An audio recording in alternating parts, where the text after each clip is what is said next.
coming along.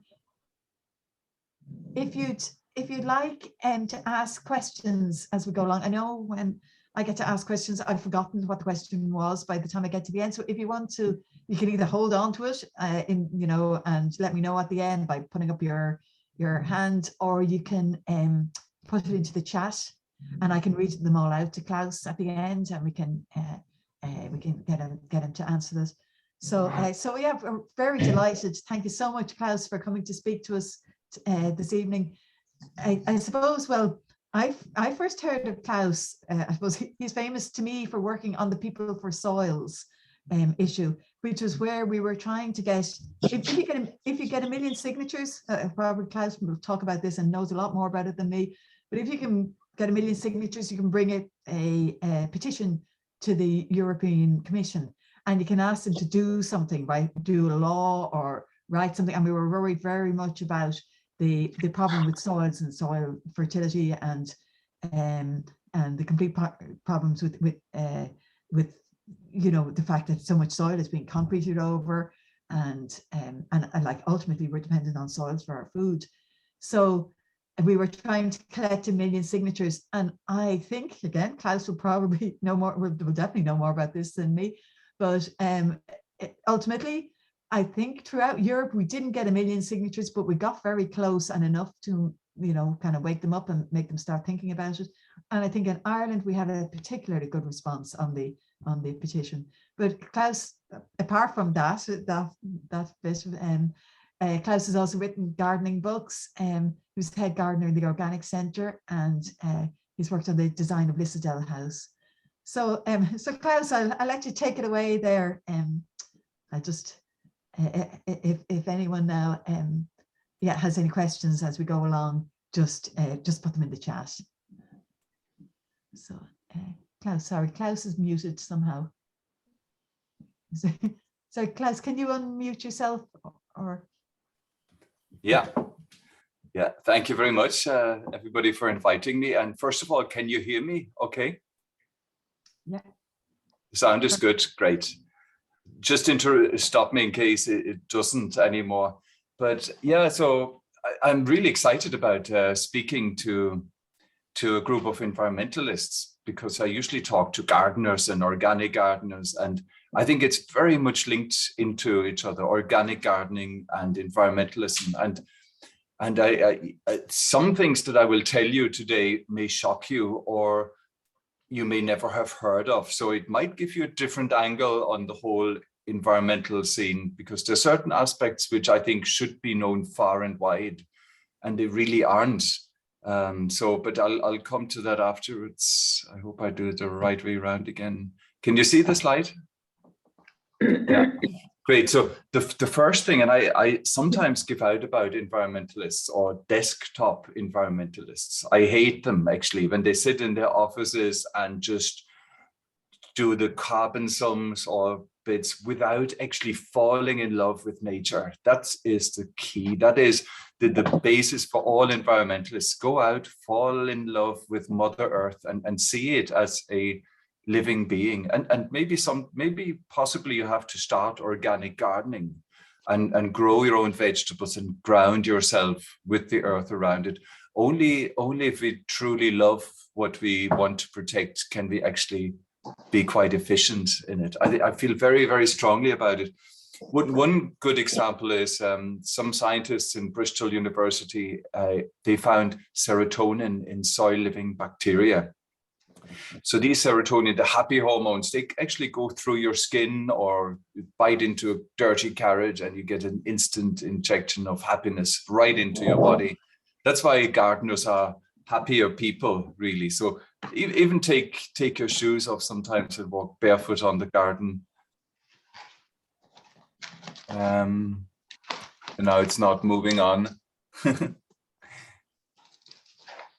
have to press escape, maybe. Actually, nothing works.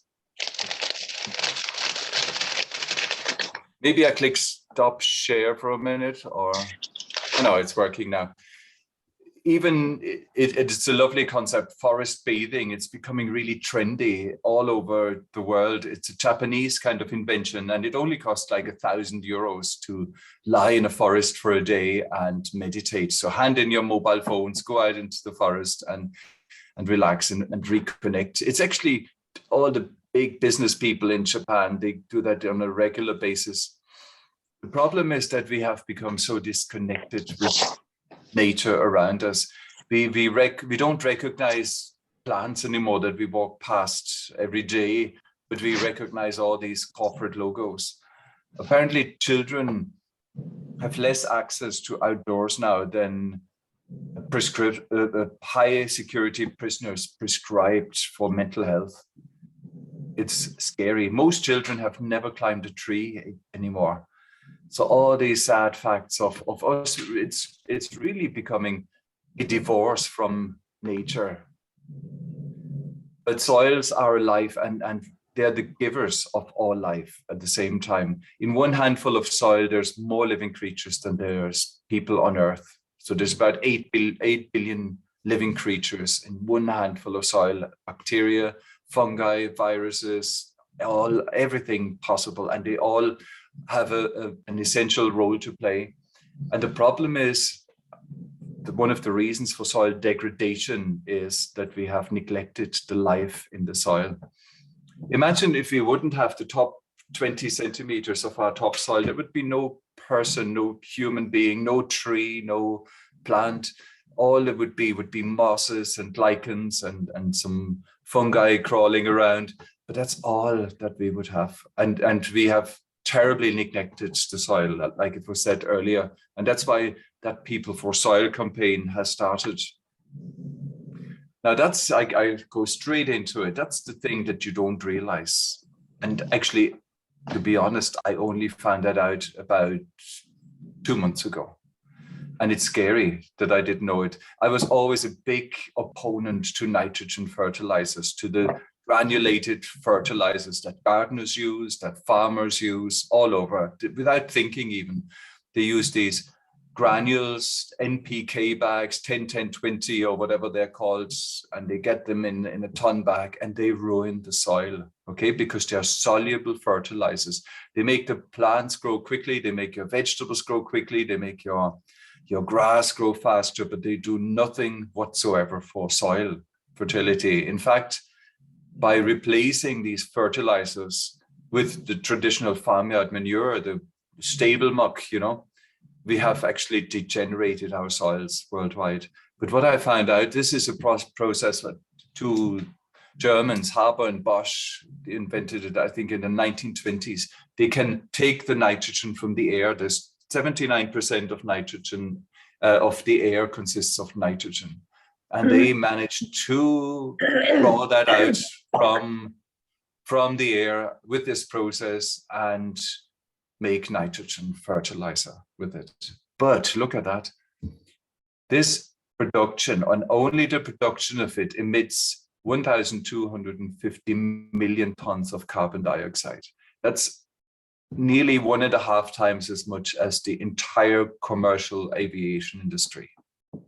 Can you imagine it?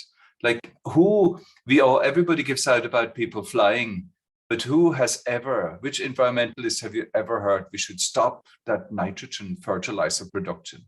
And that's only one problem of it. The whole main problem that I was aware of it was the problem it does to soil and to groundwater and the ammonia rising up, the other environmental problems. But I didn't realize that it actually takes so much, releases so much carbon dioxide. What I did know, though, was that it takes about 5% of the world's gas consumption goes for the nitrogen fertilizer production. So it's one that really needs to be worked on and highlighted. The good thing is the fertilizer prices are going up and up at the moment. I think Russia is producing 25% of all the nitrogen fertilizer. So we can imagine the increase in prices from that. While we're at it, and I don't have a slide of it, phosphorus and potassium, the other two, have the NPK, that's the fertilizers, nitrogen, phosphorus and potassium, which is K. Nearly all the potassium comes from Saskatchewan, it's called, in Canada. So that travels all around the world, going to Irish farms to be spread on the land. And phosphorus, you probably know that, is mostly from Morocco, is the main source of phosphorus. And we are at peak phosphorus at the moment. That comes from a rock and it's ground up, and that rock is going, eventually it disappears. And what then? That nitrogen fertilizer is the most inefficient thing ever, because only a small percentage is taken up by plants and the rest of it is leached out. And farmers say, oh, we put in a little bit more to be sure, just to be sure. Nature has like a solution for everything. And we have these amazing plants, the leguminosae, the leguminous plants, and they include peas and beans as the vegetables. The gardeners, the flower gardeners, they would know lupins and sweet peas. The farmers would know the red clover and white clover and vetch.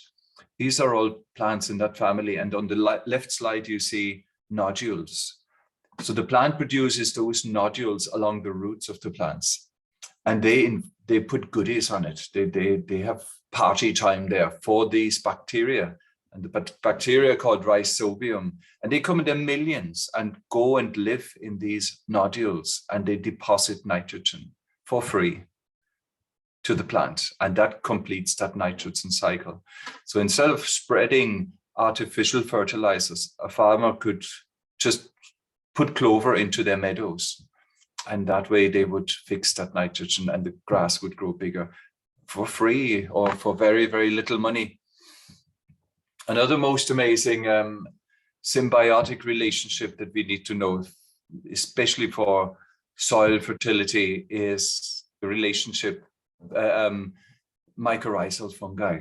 And there is so much work done on those and so much information is passed on. You see the yellow roots, that's the roots of the pine tree there. And all the white strands are the mycelium of the fungus.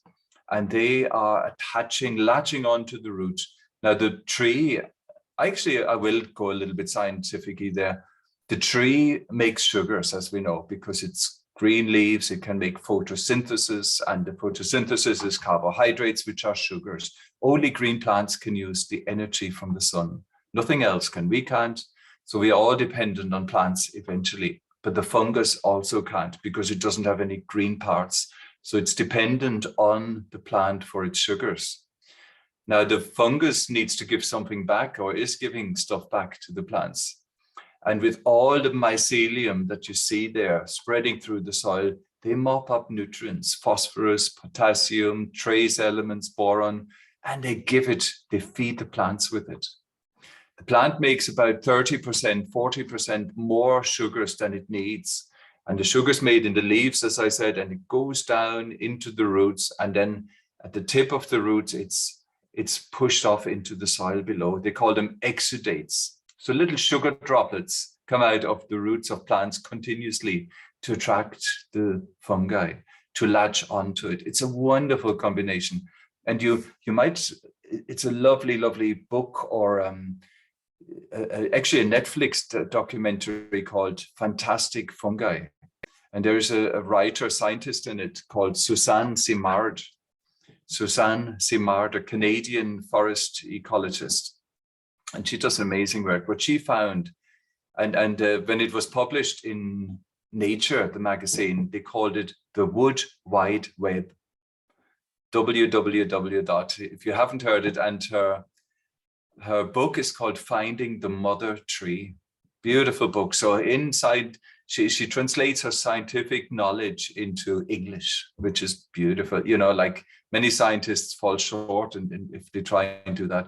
But what she found is the most amazing revelation to me. Plants communicate with each other. One tree talks to the neighbor tree through the fungal network. That's like the internet underground. That's the mycelium. That's where all the communication, they warn each other. If there's a pest attacking one plant, it produces a defense hormone, a defense substance, but it tells all the neighboring trees as well to put on that defense mechanism. they also nurture trees. A mother tree would nurture and feed the babies or the children of hers and keep them alive also through the fungal network. So it's absolutely incredible what is being found out there. Worms, of course, are the biggest indicator of soil fertility because they're the top species. And Charles Darwin's last work was on vegetable mold and earthworms. That was the culmination of his lifetime's work, and fabulous. Unfortunately, nobody, for some reason, we talk about the decline of insect species and the decline of bees and all that, but for some reason, we forget the worms, and worms are in sharp decline in Ireland and everywhere else. And the reason is artificial fertilizers again. We need to feed the soil with compost, with manure, with all sorts of inputs, or diverse cropping. So there are fields and farms in the southeast of Ireland where there's no more worms in the soil. And you know that when the farmer plows after 40 years of wheat growing in the same place without anything giving back, that there are no more birds following the plow when the field is plowed. So it's once the worms are gone, that's, everything else is gone as well with it. So composting, a little bit of practical, let's cheer it up a little bit, the talk. We'll go bad again in a minute, probably. Composting is the most powerful thing of bringing the carbon back into the soil. And I keep saying the same thing again, because 50% of your compost is carbon. And where should the carbon be? We have too much in the atmosphere, isn't it? So we need to bring it into the soil. And that's what composting does. So everybody and every environmentalist should be a brilliant composter. Many compost heaps go wrong because people have the wrong ingredients to put in. Most people, when it goes wrong, it's kitchen waste and lawn mowings. Kitchen waste and lawn mowings is a terrible combination because it's slushy, wet, anaerobic, meaning there's no air in it. It turns into a sludge and it's too much nitrogen in it. And then it smells. The smell is ammonia, and the stuff that runs out at the bottom is nitrate. So both pollutants, and you're losing the fertility of your compost. So you need to mix these materials, the green materials, high nitrogen materials, kitchen waste and lawn mowings, okay? You need to mix them with brown materials. I have a slide on that in a minute. But you also have to have the right moisture content. So most places in Ireland, I would recommend covering your compost heap. Don't let the water wash out the nutrients. And the smaller the ingredients, the better, the quicker it goes. So a cabbage stalk will take maybe 2 years to decompose. But if you chop it smaller or cut it with secateurs into smaller bits, maybe just even that size, it'll decompose much quicker. So brown materials are straw, pine needles, wood chips, or autumn leaves, or shredded paper, sawdust, woody pruning, but chopped small or shredded. And forget about the dryer lint there. I picked that slide up on the internet, unfortunately. You always start with a brown material, say straw, and then you put your kitchen waste on. And then you autumn leaves. So in autumn, collect all the leaves, put them in a separate container so you have them ready enough for the whole following year, because next summer you don't have much brown materials, you have more green materials like lawn mowings. Always brown, maybe 10 centimeters, brown, green, and if you end up with a brown layer on the surface, leaves or paper, you don't get the fruit flies in your compost. This is my favorite compost container. It's called a New Zealand box. And if you have that and follow my quick rules, my 3-minute guide to composting, you have the perfect compost within 3 months, fully decomposed, sweet smelling, nearly ready to eat, so delicious. So what you do is you always fill the right-hand side of the container. And when it's full, you turn it into the middle. And then you fill the right-hand side again, brown, green, brown, green. When that's full to the top, you move the middle into the left and fill the right one again. So you turned it twice. when you turn a compost, it actually heats up a bit again. A compost after 2 or 3 days, if you manage to fill the right-hand side with the right layers and chop, after 2 days, it should heat up to 60 degrees Celsius. Really hot. You can boil an egg in it, cook an egg in it after a day or so. And when you turn it, you bring air into it, and then like the temperature curve goes up within 2 days to 60 degrees and a slow curve down again. When you turn it again, you bring more air in it, and then it heats up again, and then the third time. So it's a great system, that New Zealand box. The can of worms is more like a worm composter, great for cooked food waste. Or, oh, sorry, I thought I had another slide. I got a hot bin composter, it's called. I have that right outside my kitchen for the kitchen waste, because sometimes we find people, we get lazy walking to the compost heap. So that hot bin composter is right outside the door. You don't even have to put shoes on, and you could put your kitchen waste in and layer it with newspaper, and it's fully insulated and fully mouse and rat proof, which is the beauty of it. So I put in bread waste, little crumbs, some children cut off their crumbs on the edge, or cooked food waste, or fish waste, meat waste, absolutely everything goes into, anything left over goes into there with the green brown layer. And when that's full, then I shovel it out into my other compost. The idea with the hot bin composter, though, is that you can take the stuff out from the bottom. You can open the bottom and take it out, but I think it's quicker for me with the shovel. Now here are, especially on the right-hand side, the left-hand side is the lazy beds, the traditional Irish way of growing potatoes. But that's not really for in climate smart gardening.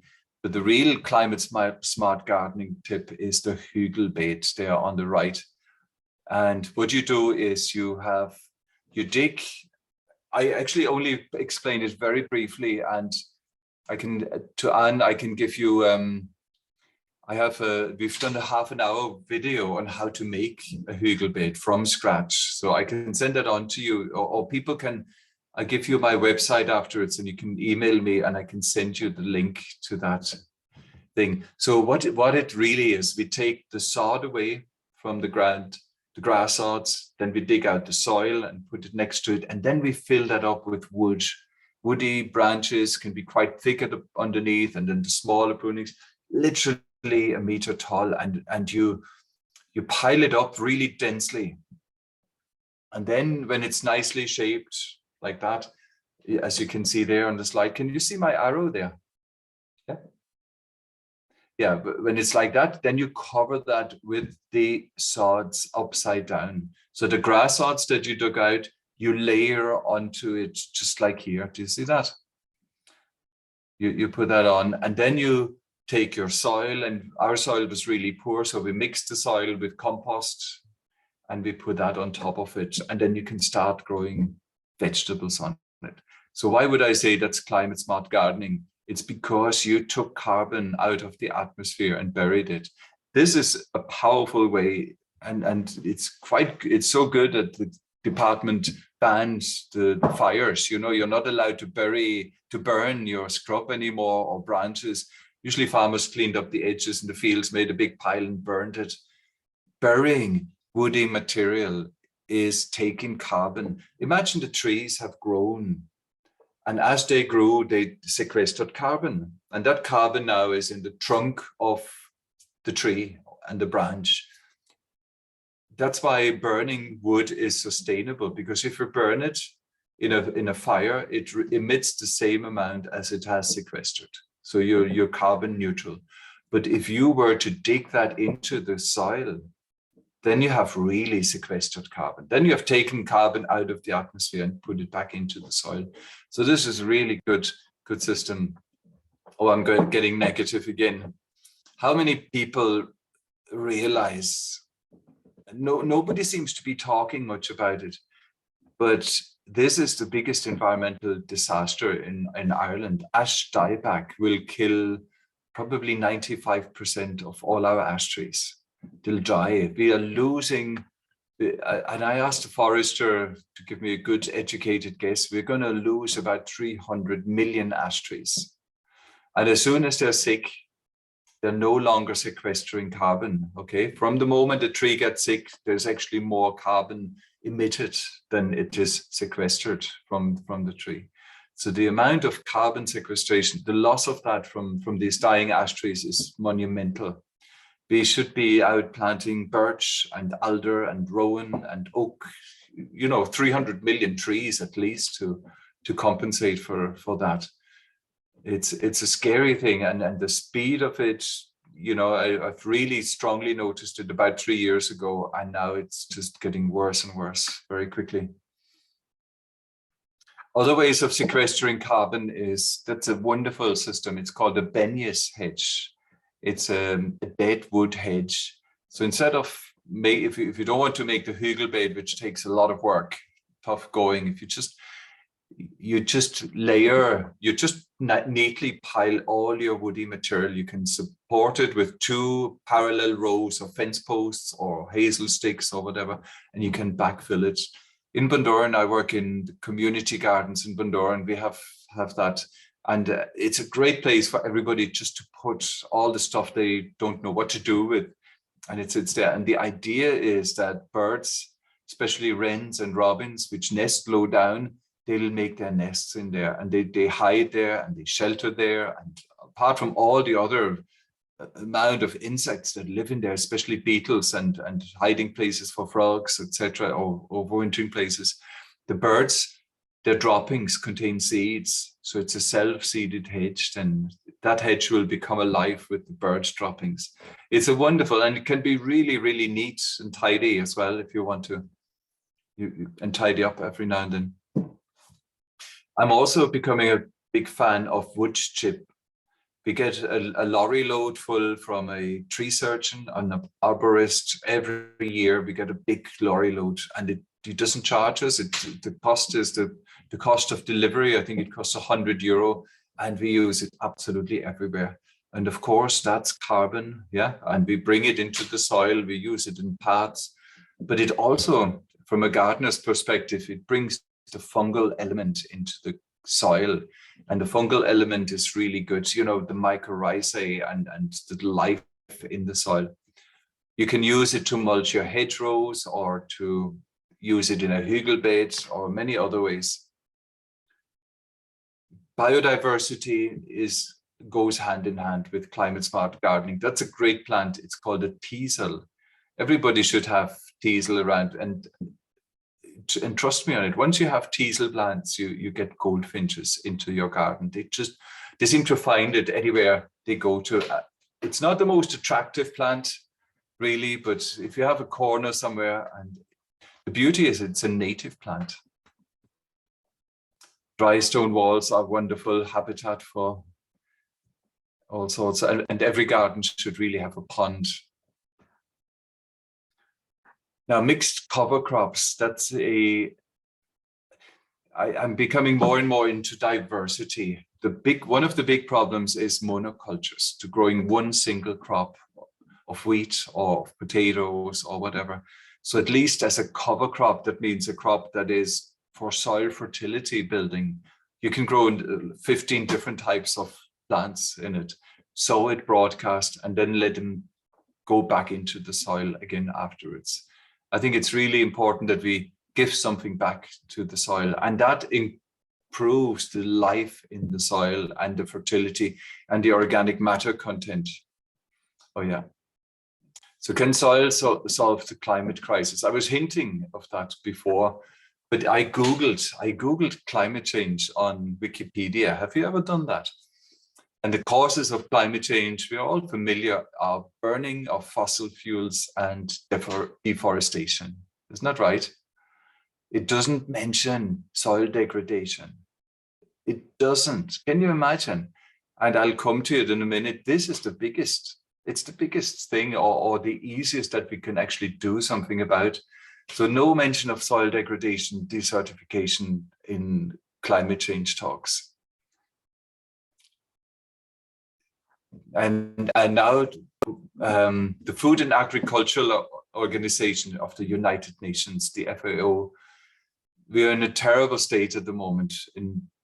world population increases, but we've already degraded more than half of the global land area. This figure is increasing. I think it's 30% now since then. The United Nations reckon we've only got 60 more harvests left if we continue the way we farm. And it's industrial agriculture is 90% to be blamed. 10% is putting concrete over it. It's the way we farm. It really is the main problem. It's the industrial farming method of getting most out of it without looking after it. They're seeing the soil as a sponge where the roots grow in and nutrients are given to the plants to grow. That's the attitude we have. While the organic attitude is you feed, the organic mantra, I would even say, is you feed the soil and then the soil produces nutrient-dense food. The early pioneers of the organic movement in England, Lady Eve Balfour, she said that the health of humans is directly linked to the health of soil. Yeah, a poor soil produces an unhealthy civilization and the collapse of empires. Like the Romans empire collapsed because they exploited the Sahara Desert, which was their wheat supply, you know. So we have to be careful that we don't do the same. The land is sinking as a result of that as well. If you look at the top pole there, 1925, that's where the man would have stood in 1925, and it sinks down partly because of the excessive use of groundwater. Okay, I mentioned that. Yeah, it's a good, the slogan we had was "Stop treating soil like dirt." Do you remember that? For the People for Soil campaign. Okay, maybe that's too much. I'll leave the slides there. Maybe I cover a bit. The soils are the biggest store of carbon. There's 9.4 billion metric tons of carbon in the atmosphere. Yeah. But 3,000 billion tons of carbon are in the soil. So that's an awful lot of difference, 300 times more. There's twice as much carbon in the soil as in all the plants and in the atmosphere combined. Twice as much carbon in the soil. And now a little bit, I think I might have to, because there's a lot of non-gardeners maybe in it. I need to explain a little bit. I don't know, I'll just check the time here. Oh gosh, I'm running low. Soils are formed from ground up rock, mostly from the retreat of the Ice Age. So the soils that we have now are maybe 10,000 years old, and they're from ground up rock, the physical rock. That makes up 95% of soil is physical matter, ground up rock. But then there's the magic in it. Then there is the organic matter in it, okay? The organic matter is the last 5%. So soil is rock, 95% ground up rock minerals and 5%. And really good soil. In your garden soil, you have 10% or more, because it's the darker the color of the soil, the higher the organic matter content is. So the organic matter is everything that is alive, worms, plant roots, microbes, everything that just died and decomposes, and everything that is very dead. So it's a great slide I have somewhere else. It's the living, the dead, and the very dead.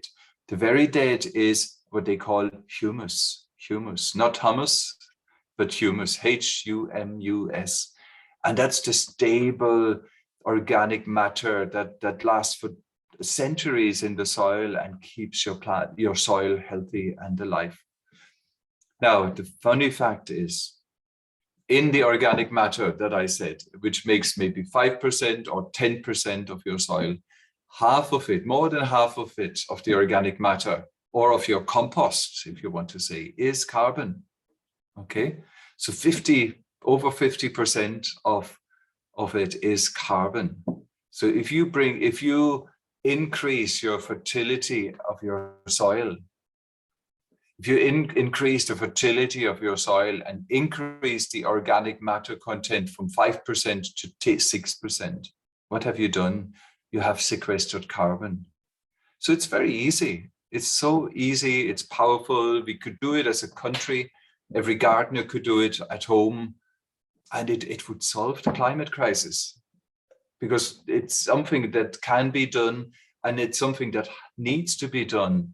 But maybe it doesn't need to be done for the sake of climate change, but it needs to be done for soil fertility. And then automatically the climate issue would be sorted. But this is not in the interest of big industry. You have to remember that as well. Industry has the big interest of selling you these fertilizers and the pesticides and the genetically modified seeds that all go hand in hand, and the Roundup, all consuming carbon. But to make compost, to recycle and to reuse, that's never in the interest of big business. So maybe that's why it's not top of the agenda. And environmentalists need to watch that agenda, really, because it can easily be hijacked by industry and money and greed, you know, carbon credits and all that. Watch that a little bit. I said that already, and maybe I repeat it. We need to treat the soil with most respect. And I was in Peru recently, and they have Pachamama. Pachamama is the Earth Mother, and she is alive in Peru with the native people in the Andes. She's alive, and they sing to her. They bless the seeds at the beginning of the year. And who would dare to hurt Mother Earth, their own mother, you know? So this whole concept of living as part of nature, we need to understand that again. Like somebody said, was that Zach Bush, I think, I'm an ecosystem. I'm not Klaus, I'm an ecosystem. I have trillions of bacteria, fungi, viruses in my body, in my intestines, on my skin, in my hair. And I would die without them instantly. So I'm not an ego, I'm an ecosystem. And I think we need to get into that kind of concept more, how interdependent we are with nature around us. And soil, maybe it's because it's dirty, maybe it's not the coolest thing to be protecting. And for some reason we failed European-wide with that People for Soil campaign. Only Ireland and Italy, we achieved our target numbers of signatures, but the rest didn't. You know, anything else like saving a dolphin is much cooler, really, isn't it? But yeah. So soil degradation and carbon release to the atmosphere go hand in hand. And it's probably one of the main contributors, because the soils in Wexford, in Kilkenny, they had 10% organic matter. That has declined now to 2%. So mathematicians could do that sum actually, and it probably translates. I have one interesting calculation for somebody done by a friend of mine. Yeah. So it seems very simple. Put the carbon back into the soil and plant more trees. Focus on soil and not the climate. I don't know if you read Charles Eisenstein's book, Climate, A New Story. It's very, very interesting. He kind of not denies climate change, of course not. That's there and it's a reality. But he argues that there's too much focus on just carbon. You can't just focus on one item, because that's quite dangerous. We need to focus on all the environmental problems that are there. And we are neglecting them, I think, for the sake of carbon. But if we sort out all the problems of deforestation, or silly Sitka spruce plantations instead of broadleaf plantations, instead of saving the ocean or saving soils, if we were to do all of that, the climate problem would be very much ameliorated as well. So, oh yeah, that's a calculation. Professor Peter Jones, I was teaching with him in UCC. He used to run a master's course in organic horticulture, and he calculated that for me. If worldwide we would increase the organic matter by 1% only, and that's not a lot. And that wouldn't actually bring our soils back from the brink yet. You know, we'd need an increase of 2 or 3%. We would reduce the carbon dioxide concentration from 410 parts per million to 360 prior to 1990 level. And there are amazing farmers around, holistic grazing management and regenerative farming, and lots of organic farmers who started off with 4%, and they're up now at 7% of organic matter. They managed to increase it massively. And that is what needs to be done, really. Another figure that's really interesting, if we restore only 2 million of the 5 million hectares of degraded land, that would be the equivalent of 20 years carbon emissions. I don't know if I've really quickly go through there. I'm a bit a nerd about that, or passionate. This is the crop for the future, Jerusalem artichokes. Actually, I was digging them, harvesting them today, and I was planting them again today. It's probably one of the least known vegetables. It's the easiest one to grow with the highest yield. And I saw some Russian researcher in a paper stating that Jerusalem artichokes, they grow 3 meters tall, that they would sequester twice as much carbon as a forest. And because they grow every year and then they die back, so every year they do this massive growth, and only the active growing phase. So Peter Jones, I gave him the figures of how much the top growth is and how much the tuber yield is. And if you only take the tops of it, it'll be 3.5 times as much carbon dioxide sequestration as a fast-growing Sitka spruce in Ireland. Pretty good, isn't it? I won't bore you with all these figures, but I can send you. Well, you have it on thing.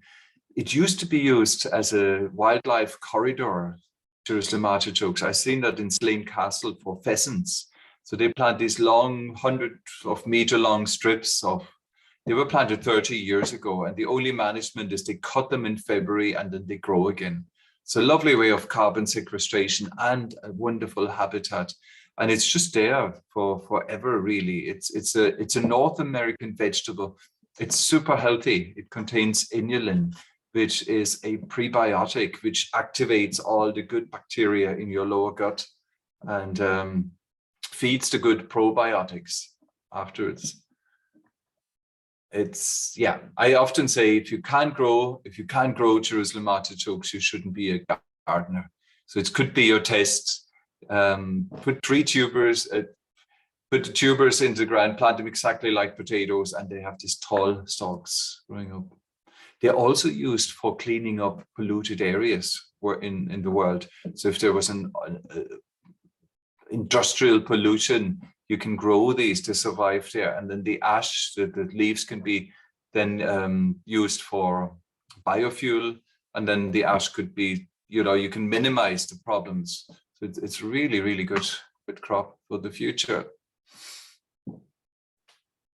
Okay, to summarize, I think I mentioned all of that. Using as much compost, composted manure, mushroom compost, seaweed. Reduce cultivations. I didn't say digging too much releases the carbon from the soil. Using wood chips, I mentioned biodiversity, Hügelbeet and the Benjes hedge. Remember the deadwood hedge? And that's the good thing. If you manage to improve that little patch of land, at least you feel you've done a little bit for future generations. Because if you see an old cottage somewhere in Ireland, I could find where the vegetable garden was by just sticking my spade into the ground in different places around that little cottage. And where the spade slides in gently, you dig there and you have nearly black soil, while maybe 10 meters away, you have very dauby soil or very poor soil. So that fertility lasts for a long, long time. And just, I wrote a little bit of advertising, sorry, at the end.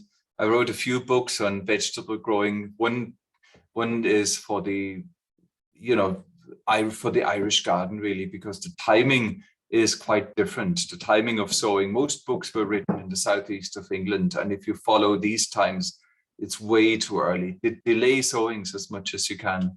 And my COVID book was the self-sufficient garden, how to grow all the food that you need to feed a family.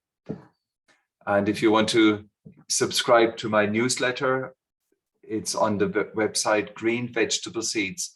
You'll also get my email address there, and I can send you a video which we've done for this online gardening course. I do an online gardening course. We're actually on day 3 at the moment, what to do in the garden each week.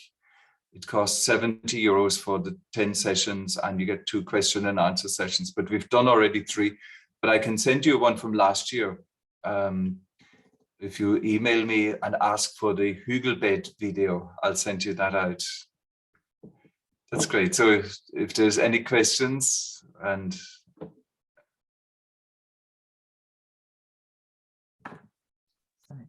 thank you very much, Klaus.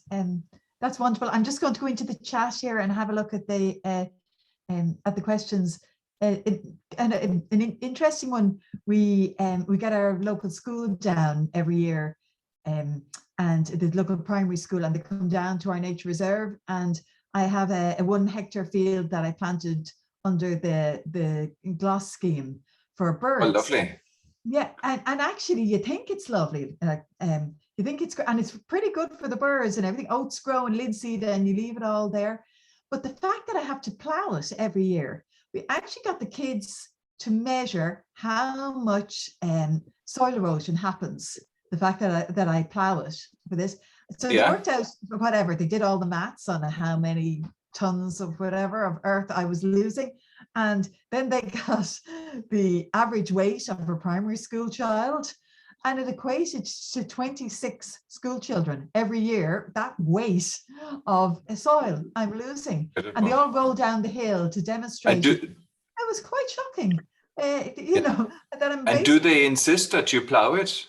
Yes, you have to plow it or deep plow. They also insist, but I don't do it, that you use, you know, you don't want weeds. So they tell you you're supposed to use Roundup.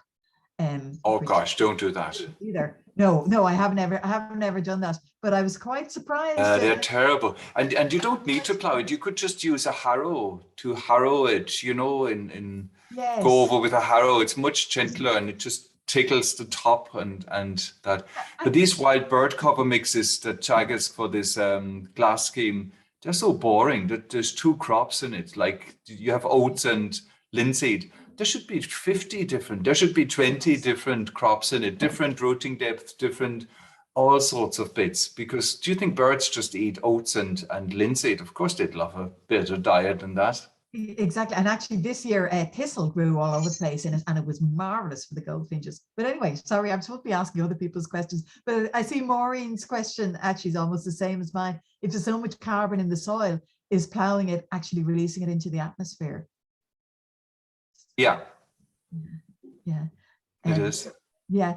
And then they're saying, oh, I'm actually doing, what's your opinion on no dig gardening? This is from Ramon. I've started following Charles Dowding's no dig gardening methods, and it seems like one of the best ways to care of and feed the soil. Yeah.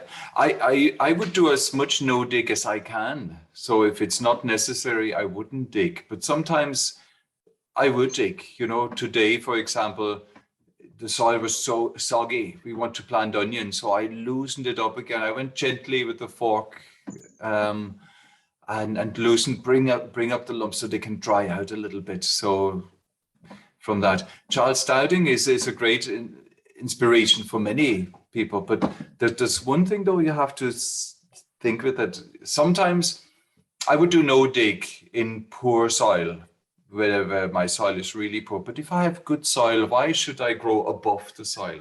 So Charles Dowding's method would be laying cardboard on top of grass or existing, and then put compost on top of it.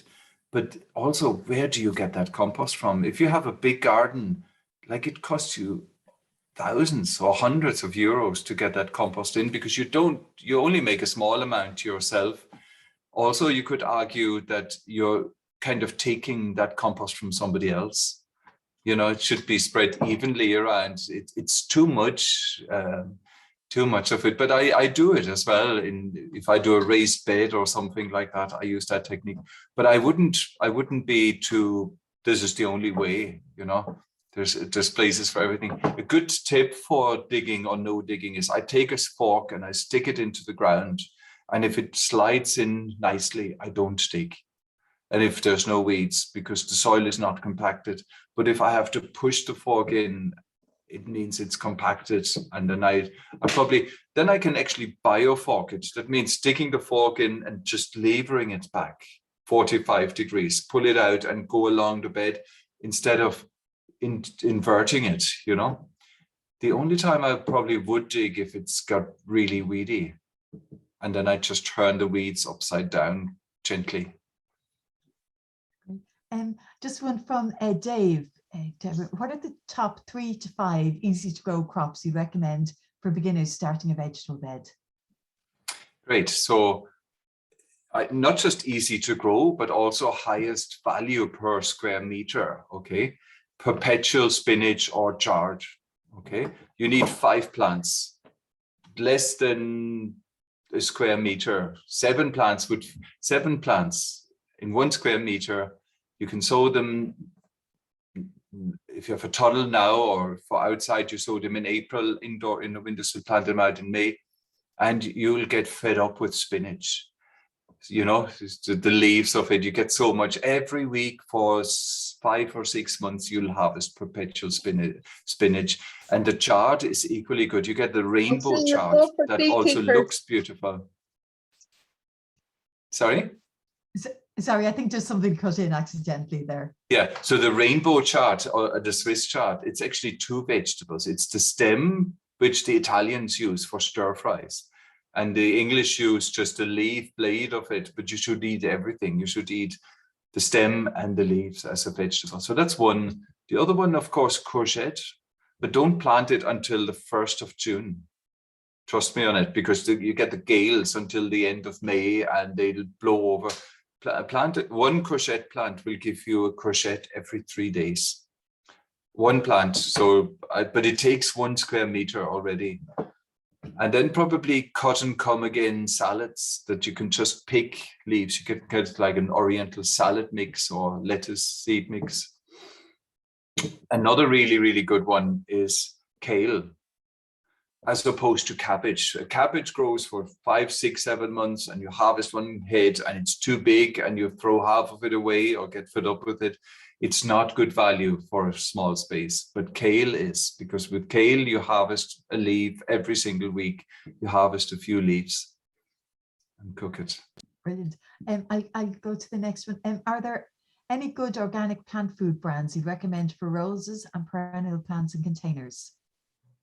Any good, sorry? Organic plant food brands. Plant foods. Well, really rely on compost. Compost and farmyard manure is the basis of your fertility. If you need anything else, you can add it, but often only based on a soil test. You know, you should get your soil tested. If you're a serious gardener, Southern Scientific Laboratory or Jackass Laboratories, they do a soil test, and only if there's a mineral low. If you're low in potassium, then you might get an organic potassium feed. And that would be Kali Vinas, K-A-L-I, and then V-I-N-A-S-S-E. And there's others. There's a great company in Cork called Frutil Farm. They have the full range of organic fertilizers, the best ever. And they would even interpret the soil analysis for you and recommend bits. So Frutil Farm in Bantry, County Cork. That's great. And here's a question from Dave. Which is better to provide a windbreak for vegetable crops, a Benja's hedge or Jerusalem artichokes? And also, he says, a great thought. Thank you so much. Thank you, Dave. The Benja's hedge, I think, because in Bundoran, where we have it, we planted about 10 apple trees in the previous years, and they grow that much, nothing at all. They're struggling like mad. And we have 1 planted behind the Benja's hedge, and it's thriving, really. And so we planted a few more there. The Jerusalem artichokes, they're dying back in November. You plant them now in March, you plant the tubers and you let them grow, and then from November onwards they die back.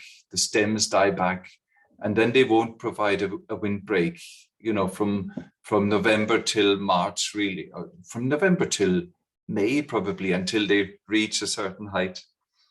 They are also, well, in Bundoran, right by the sea, they didn't fall over, but sometimes some varieties can fall over. So you'd lose your windbreak as well. So I'd go for the Benya's hedge. I'd go for a double layer. I'd go for the Benya's hedge and then next to it, the Jerusalem artichokes. Why not? Brilliant. From Derek to everyone, I'm concerned about a pyrrolid contamination in bought-in compost, even the organic ones. Is there any way to check or be guaranteed that a compost is pyrrolid free? I make a lot of my own compost in New Zealand. Yeah, is that chlorpyrrolid? Chlorpyrrolid or aminopyrrolid, isn't it? I don't know anything about these. What is this? There's the farmers, they're spraying stupidly, they're spraying their thistles and their docks with a weed killer called, I think is it Forefront or something else like that, and they contain chlorpyrrolid or aminopyrrolid. And then the cows or the horses, they eat the plants afterwards. They're led into those fields and they eat some of these plants, and that goes through the stomach of the cow, through the four stomachs of the cow. It comes out in the manure, and you compost the manure. You can compost it for 3 years even, and then you spread it onto your garden, and then you can have, I've seen one guy in Belfast, he lost all his tomatoes, and another guy lost all his potatoes with it, especially tomatoes, potatoes, but also beans get affected. And it causes some sort of hormonal damage. You know, the leaves look totally distorted. So you need to ask the farmer for a, you know, that he didn't spray for thistles and docks on his field. It's very important. That's a really, really good point. There's a company in Ireland called GEEUP, GEE-UP. They do a composted horse manure. They sell it in bags. They're really, really good company, and they make a contract with the farmers where they get the horse manure that they are not allowed to spray that, and they get it tested as well. So GEEUP is guaranteed really chlorpyrrolid free. I hope I understood the right name of the chemical there. Hopefully, maybe I just because I never heard of it before. Yeah, maybe maybe the person wants to write it into the chat box. Chlorpyrrolid or aminopyrrolid is the active ingredients. Nice. One from Marion Gemmis. Any issues in putting too much cardboards in compost? I'm worried about glue and ink. Yeah, I'm very much like you. That's another reason I'm not too fond of the child stouting technique. I actually prefer to use newspaper. I torn, you know, newspaper. They took the ink out of it. Yeah, but I'd always worry about cardboard, you know, and sometimes you just don't know really. Yeah, I'm sure there's really good cardboard that's totally neutral, but definitely not all of it is, especially the glossy stuff you shouldn't use. One from Maria. Someone suggested using boiling water to kill off weeds on a gravel path. Does this kill the worms below? I don't think there would be too many worms on under your gravel path for some reason. Yeah, so I think you'll be fine. And one I think it's okay. I wouldn't worry too much. That's good. One from Mary O'Donnell. She said, "Are Jerusalem artichokes perennial?" They are in a way, yeah. But you treat them as an annual. So what I did today actually is I dug them out. We have a big area, well, 5 meters by 10 meters, but it gives us 5 wheelbarrows full of Jerusalem artichokes. So I dig them out, and then I select the best, roundest, smoothest tubers. So 1 tuber planted will give you 20 tubers. If you were to leave the 20 in the ground, the 20 will become 400 straight away, and they're competing for the space of 1. So you need to dig them all out, but I straight away replanted them. I dug the whole lot out, and every 30 centimeters, I replanted the smoothest tubers, 30 centimeters in that row. And then I left 2.5 feet, 75 centimeters between the rows, so they can be earthed up just like potatoes, same spacing and everything, just like potatoes. So they're grown in the same bed, in the same plot for 10 years, no crop rotation whatsoever. No pest, no disease, nothing. Oh, I just love plants like that that look after themselves. They are, and you know what? They are the only vegetable that would survive without human interference. All other vegetables would become extinct. They need us to weed around them. They need us to save the seeds. They need us to do all the work for them. We are their slaves, you know. It's not the other way around. We serve them. They would be gone, except Jerusalem artichokes. They're nearly a wild plant still. You know, they could survive quite. Once a plot is established, it'll be there forever, but you never going anywhere near. I'm definitely going to try some of those. And so I think that's all. Oh, hang on, we have one last question. Ona Laiten has put one in. What is the best way to stop wireworm damage for potatoes? That's not easy, eh? And wireworm is a pest. It's a kind of an orangey, hard-skinned little creature that actually eats their way into a potato, and it's mostly a problem in the first few years when you start your vegetable garden. It becomes less of a problem when you dig and prepare the beds. You could actually spot quite a lot of them. So that could be one advantage again of the digging as opposed to the no-dig system. So you can pull them out. There's a product I used once, and it's called Super Nemos. And that was both for wireworm and leather jackets, which is another terrible pest. I think it worked quite well. Super Nemo. So it's a nematode. It's like a biological control for it. I can't remember. Probably Mr. Google will tell you where you can get it from. That's great. And there's one just from Anne Lynch. She says she finds Rumex or ducks really hard to control in a gravel drive. I said I have put in sporadically paving stones and gravel to try and control them, but it's a blowtorch best. No, a blowtorch is good for annual weeds, that, you know, little seedlings that don't have a big root, but the dock has got a big taproot. If it's in grass or in a field, it's very, very easy to control. And all these strong weeds like thistles and rushes and docks are very easily controlled by mowing. If you mow every single week, within 1 year, you have controlled them. When we expand the garden in Bundoran, it's just a big field of rushes. We just take a small section and we just mow that section every week for the year before we start making it extend the area. In gravel, it's harder. There is a dock digger, which is cool, and it really works quite well. It's a strange tool. Google it, dock digger, and Fruital Farm sells them as well. You can push it in and you leave it back, and you can actually pull the whole dock root comes out. I do believe in the good, strong manual kind of, work. Klaus, I go for the lazy approach, and I just leave them there and let the finches eat all the duck seeds. It's good wildlife source as well. It seems to be putting up a bird feeder, Yeah. So there's another one from Karen Mahan. Any tips for scutch coming into the polytunnel from outside? We've sand around the boundary and weed it, but the scutch seems to bury deep and still get in. Oh, that's a nuisance, isn't it? Yeah. Do you know what I would do on the outside of the polytunnel is probably exclude the weeds. I might level it, put for maybe a meter or so, and put some plastic or Mypex or some weed suppressant mulch, and then some gravel on top of it. So at least you have that area, say, a meter there. You can put some pots on it or whatever. And then on the inside, I'm afraid, I don't know if you know the name grape. In Leitrim, we call it a grape. It's a fork with bend, like a manure fork, but it has 4 prongs.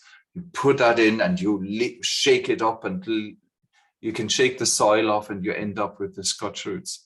It actually comes out fairly easy with doing it like that. Yeah, Klaus, we've gone way over time, and just thank you so much. Sorry about that. And no, it's because we really could go on forever, because everybody's so interested and has so many questions. It's marvelous. So thanks for answering everything. And as Hector says, you're an absolute wealth of knowledge, and from us all, thanks very much for a fabulous talk. I enjoyed it very much as well. Thank you. That's great. And if anybody wants to join us next week too, around the same time, we have a talk on farming for nature. Thanks very much, Klaus. And that's brilliant. That's a brilliant initiative. So please join that. Okay, Great. thank you. Goodbye. Thanks. Bye now. Bye. Bye-bye.